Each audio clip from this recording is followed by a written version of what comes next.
First of all, I'd like to thank FAO, especially Vinod, for taking this initiative and taking forward the livestock sector in Asia. And he has asked me to make a brief presentation on structural changes in Indian dairy sector. So what I have done, I have divided the presentation into 5 broad areas. One, I'll be covering how the consumption pattern is changing in India, especially with respect to dairy products. The second is how there is a response from production side. So how the production is increasing or changing, who are the drivers, who are the actors in this production process. And then marketing, who are the actors in the markets, which are the different channels which are changing over time. And then I'll come to the trade related issues. So how India can participate in trade on dairy sector, and then finally one slide on what are the key messages coming from the presentation. Now on demand for milk and milk products, now you see that this is of 2 different time periods of around 17 or 20 years period.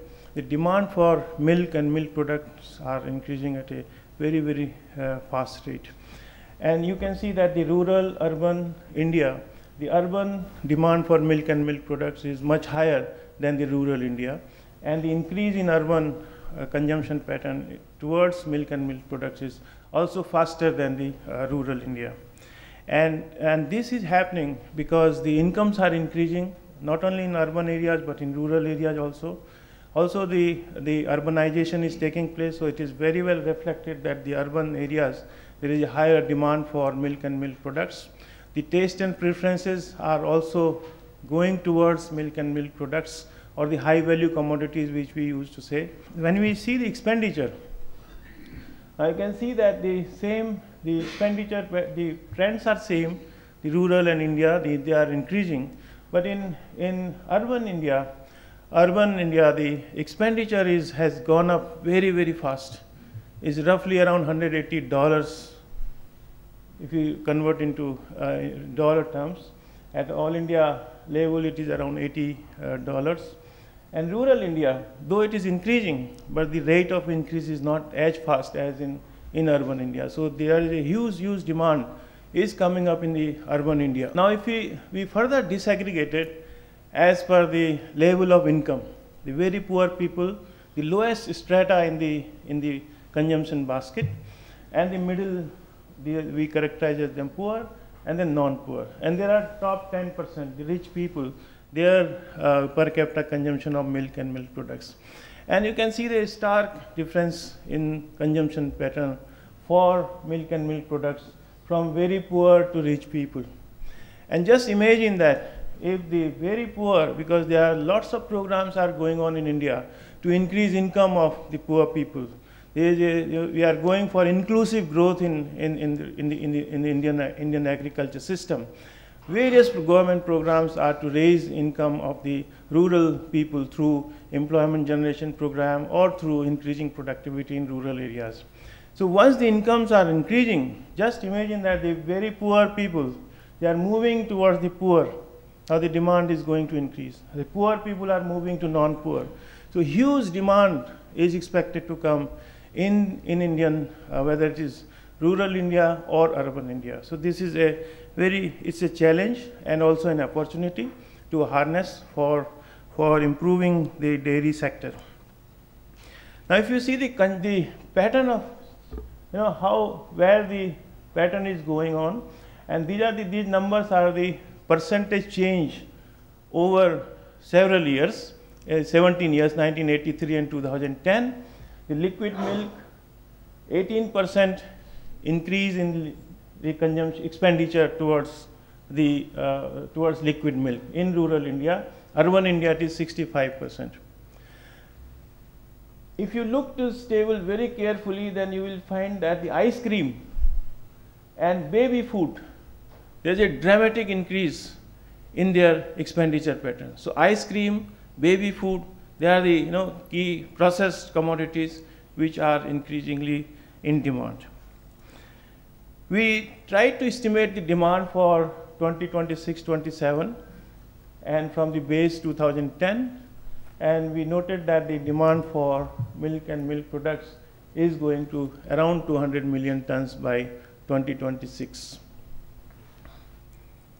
So this is the scenario of the demand, that the consumption pattern is moving towards milk and milk products, and huge demand is going to come in India for milk and milk products. Now coming to the production, India is one of the leading country, number one in terms of the production. 27 European countries, they are leading, but if you take India as one country, that India is one of the largest dairy milk producer. It has overtaken United States of America. And if you see the rate of increase, so rate of increase is much faster in India as compared to all these countries. Europe, it is stagnating. It's a worry in Europe that how to step up production of milk in Europe. And you see all major European countries, the milk production is stagnating. So this is a worry in Europe, that how to come out with the situation so that they step up the production of milk and also go for processing, and then again participate actively in export market. So how Indian production is slowly, it's a story of success, but unfortunately at global level it was not heralded as a revolution. It was a silent revolution. It was not heralded as the revolution in rice and wheat, but it was real revolution, which in India we say the white revolution. Mainly it came as a result of the government policies, government programs, government initiatives. The important one was the Operation Flood program, which started in 1970, and there were different phases. The first phase was 1970-83, when we got the skim milk and buttermilk, and this aid through the World Food Program was transformed or used for creating infrastructure, and also to create to better marketing facilities for milk and milk products. This dole was used for creating productive assets for dairy development. That was the key message from the Operation Flood 1. Then came the Operation Flood 2. It introduced a 3-tier model of dairy sector at lowest level, then district level, and then national level. So there were different layers of dairy cooperatives came. And the main objective during the phase 2 was how to link the different dairies which are coming up with the cities, because cities, the urban centers, were the main markets for the milk and milk products. So this was the second phase. And third phase was 1983-96. It was again funded by the World Bank and also by EEC as food aid. And during this period, again the growth took a big momentum in increasing the production of milk and milk products. You can see the pace of milk production under different phases of Operation Flood. Even after the Operation Flood 3, the rate of increase is much faster, and we have reached 210 million tons of milk in 2009-10. Now, again, it is very interesting that the share of one is the whole livestock sector, and also milk sector is increasing in the total value of agricultural output in the country. This slide shows that the share of livestock in the whole agriculture, the value of agricultural output, is around 26%, which is much higher than if you take one crop, rice or wheat. The cereals is only 20.9%. Entire rice, wheat, sorghum, maize, pearl millet, all constitutes around 20% of the share in the value of agricultural output, whereas livestock takes 26% in the value of agricultural output. If you further disaggregate the livestock sector, the share of milk and milk products is around 2/3. Around 70% is from the milk and milk products. So this calls for that this sector, one livestock sector, and especially the dairy sector, is significantly contributing into the agricultural growth, and which was observed in the last decade, that this share of the growth in agriculture was largely coming from high value commodities. One was livestock sector. Now the production is increasing and the availability is also going up. Now this increase, I was referring that livestock sector and the dairy sector, the increase in the productivity or increase in the production and increase in the growth of milk and milk product is inclusive and sustainable. So growth is being shared by number of people who are going for this particular activity. Now dominated by the smallholders. You can see the distribution of, we have shown all these livestock sectors. This is share of smallholders in livestock population. So smallholder cattle, around 74% cattle are owned by the smallholder in India. Buffaloes around 70% are being owned by the smallholder. So it's an activity which is being dominated by smallholders. It's pro smallholder. When we talk about the poverty alleviation in rural areas, majority of are the smallholders. If we target livestock sector, if we target dairy sector, I'm sure that we can alleviate poverty much faster than when we are making more and more investment in cereals and other commodities. So this is one area where we need to give significant attention so that we include the smallholders in the process of economic growth. And this is also coming gradually, not significantly, gradually the crossbred animals are coming up. So crossbred animals are also contributing in growth. The share of crossbred in total milk production is around 15%. And indigenous are around 40% and buffaloes contributing about 46%. Major share is coming from the buffaloes. Now interesting thing is coming up in the production process. The spatial, if you see the spatial distribution, the dairy sector or the high value commodities, we say high value fruits, vegetable, milk, meat and fish, they are perishable in nature, but they give you higher returns and quick returns. Their share in value of agriculture output is more in the urban areas than the hinterlands. So more concentration is in the, if you see the yellow one is for milk, the 17% is in the urban areas compared to the hinterlands around 15%.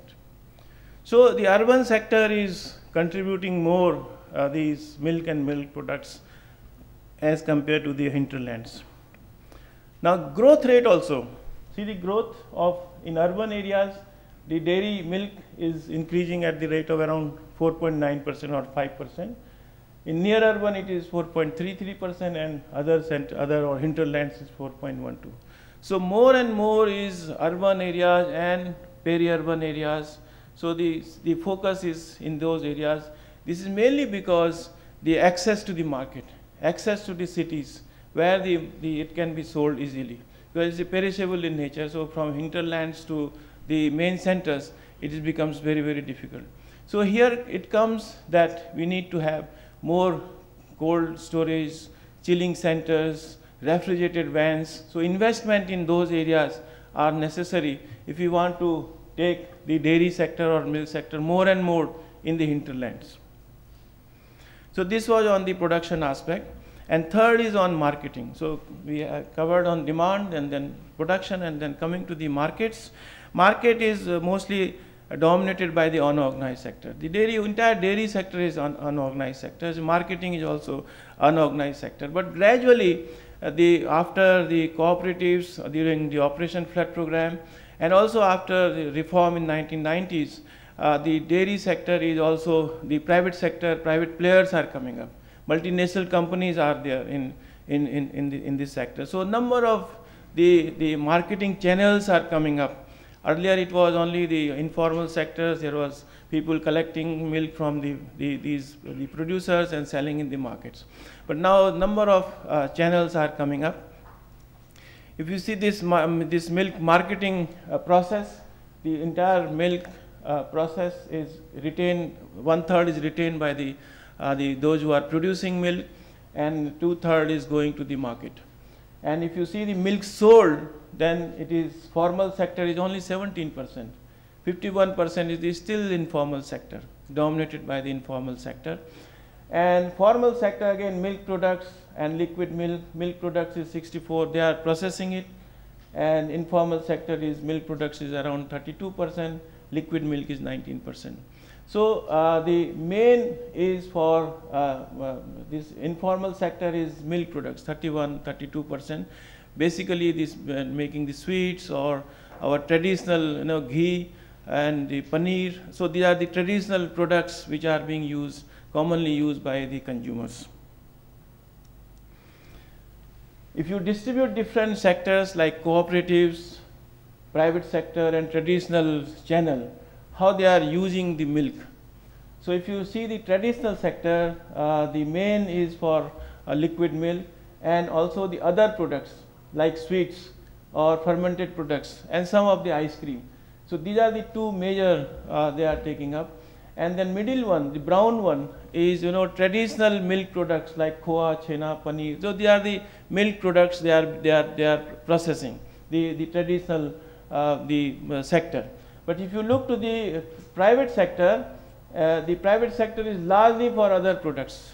They are going for other products other than they are dealing. Liquid milk is very low priority for them. They are procuring, they are processing, and then they are selling.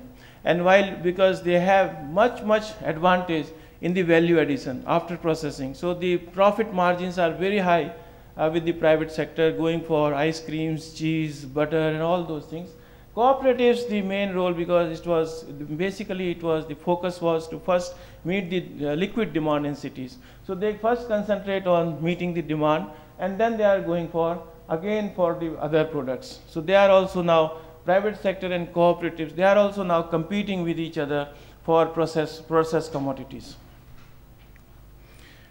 This was on marketing, but now a new trend is coming up.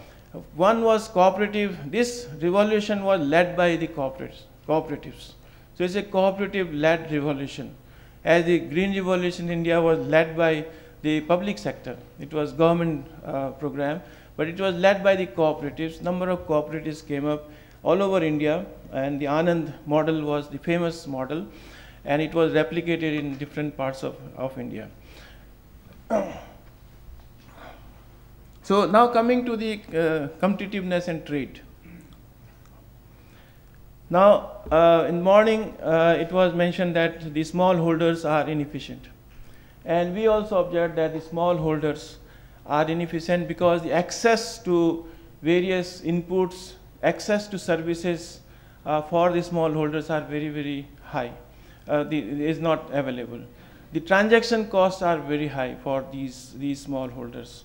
So if you take the all cost of this group of farmers, they are higher than the large farmers.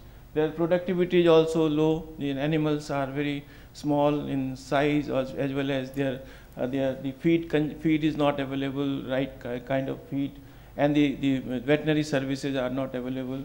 But if you take out the family labor, if you take the returns to family labor, then they are little bit, they are not as good as the medium and large farmers, but they are the landless labor and marginal farmer. They are getting some reasonably good returns.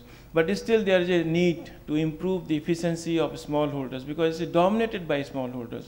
Largely they are not including their family labor, they are not including the residue which they are producing from their crop production. So therefore they are managing with this kind of situation.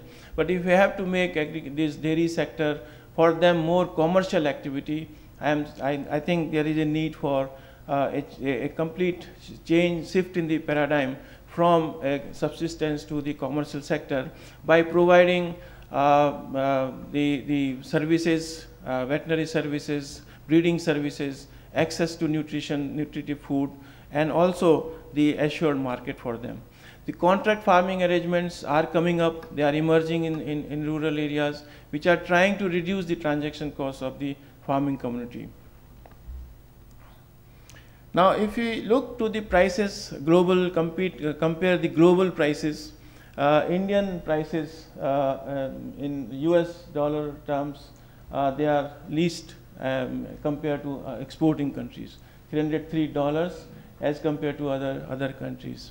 So India has within the country, the prices are lowest as compared to the exporting countries. But it does not mean that we are competitive.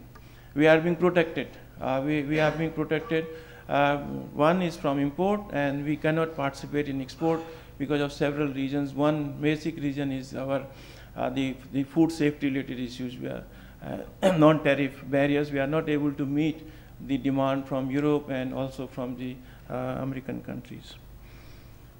And this we try to calculate the nominal protection coefficients, which reveals that we cannot effectively participate in export.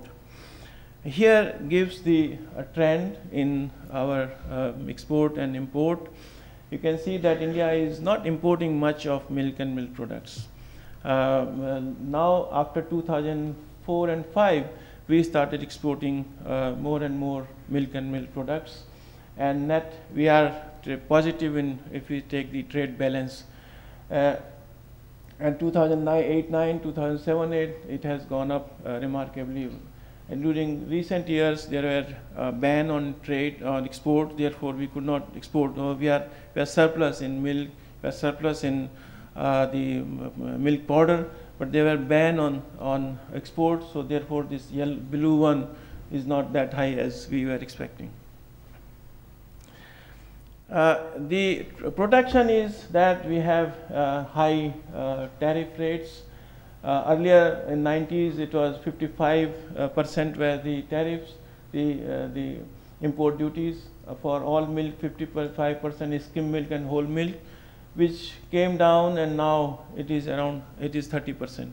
So 30% for all milk and milk products are our tariff rate. So if we reduce further, I think more and more milk and milk products will expected to enter in India. So it is being taken at exactly at 30% level. Now, if you see the distribution of export, which kinds of commodities we are exporting and importing, and what trend is emerging, more focus is that we are basically the butter and fat oils. We were milk and cream. We were exporting, and we are importing butter, and then green one is cheese. So in recent years, if you see the green color is cheese, we are exporting more and more. So the demand, it shows that demand for milk products, especially cheese, ice cream, and other related products is increasing. This is very interesting one that 1999, 2000, and recent time 2009-10. You can see the composition in the whole import basket. The butter and other fats 62%. Now it has come down to 41%. So this is one observation, that we have started producing at our own. But on the other hand, if you see the cheese, and if you see cheese was only 2.5%. Now the cheese has gone to 20%. So cheese import is increasing. The second is whey and other products. Whey and other products, earlier it was only 0.6%. Now it has gone to 18%. The whey is again, now this is a new trend. Whey is the raw material for preparing cheese. So now India has now capacity. We are importing the raw material and then producing cheese, which is being the demand of cheese is increasing in Indian markets. So this trend, change in trend, we need to see that how effective policies, the role of private sector, how the cooperative sector will respond to these kinds of changes, so that we meet the demand of consumers in years to come. Who are the main, from where we are importing and exporting? The imports are largely from Asia and Asian countries, around 11% from Americas. But if you see the export, which is very important, that export largely around 93% export is Asia and Asian countries. This is coming within the region. Outside region, we are not able to export. Basically of the food safety issues, non-tariff barriers. So this is important area where we need to take up. Within the SAARC region, the South Asia region, the trade is also very, very low. And trade is low because of the high tariff rates. And milk and milk products are not included under SAFTA, the South Asia Free Trade Agreement. This is not included. So 30% is, and all countries have included 30%. So we are doing trade outside South Asia, but within the Asia region. And if the tariffs are reduced or the milk and milk products are included in SAFTA, tariffs are reduced, I think the trade opportunities are very high within the region. So this is all, and finally I will conclude that we have seen the structural changes in the dairy sector. The demand is increasing rapidly, production is responding, new marketing channels are emerging, players are coming. The cooperative was there, but now private players are emerging in the region, and there are huge trade opportunities which may take, which India can take advantage of the increasing new opportunities. Challenges, still it is dominated by the informal sector, and the productivity of animals are very, very low. Then the quality services I have not covered here, but in the paper we have given that the artificial insemination services are very poor, and also the breeding, the veterinary services are not that effective as we should have for a commercial dairy sector. Poor feed and fodder availability is also important area where we need to give attention. The modernization pace and processing pace is slow. That I think needs, but we have huge opportunities. The private sector is interested in this area, and the demand, I was mentioning that the increasing demand for milk, and second for the processed commodities is increasing. So there is a huge opportunity, and then the benefit of this opportunity I think we need to share with the small and landless farmers who are going for dairy sector. But here comes the role of institutions, innovative institutions like contract farming, linking farmers with the markets. So that is a big challenge which can be taken care of by the contract farming cooperatives. So effective regulations are necessary here. Marketing and processing need is huge, so we need to I think attract private sector. Third, last one, I would like to mention that it requires, dairy sector needs a huge investment. Huge investment is needed in dairy sector if we have to develop India as one of the potential or one of the leading dairy sector. Huge investment in dairy sector. But our mindset is for food security. We are investing more and more for rice, wheat and other commodities, giving less emphasis to the dairy sector. Huge investment is needed. Either it comes from the public sector, or it should come from the private sector, or it's come from the foreign direct investment. Recently, Government of India initiated the foreign direct investment in multi-brand, and it was such a very good policy, which states that whatever foreign direct investment comes in India, 50% of that has to be invested in the back end. So 50% investment in back end means you will invest in chilling centers, cold storage, refrigerated vans. So this will boost the milk and milk production. So this, I feel that huge investment is needed in this sector. With this, thank you very much for patiently listening to me. Thank you very much.